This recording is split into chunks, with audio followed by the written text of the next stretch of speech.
બાંભણીયા અવસર છે। હું ધોરણ 1 માં ભણું છું।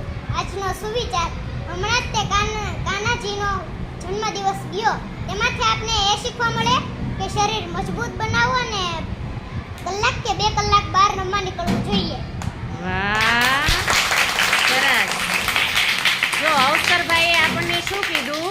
હમણાં કોનો જન્મદિવસ ગયો?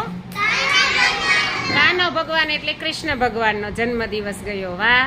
અને કૃષ્ણ ભગવાનનો જન્મદિવસ જાય ને તો હવે આપણે કોઈ મોટા વ્યક્તિનો, મોટા મહાન પુરુષોનો, ભગવાનનો જન્મદિવસ ઉજવીએ ને ત્યારે આપણે એના જન્મદિવસે એનામાંથી કંઈક શીખવાનું। તો ભગવાન શ્રી કૃષ્ણ ભગવાન આપણને એવું શીખવે છે કે શરીરમાં તાકાત લાવવા માટે ખૂબ રમત રમો, ખૂબ સારું સારું ખાઓ। ભગવાનને શું ભાવતું હતું?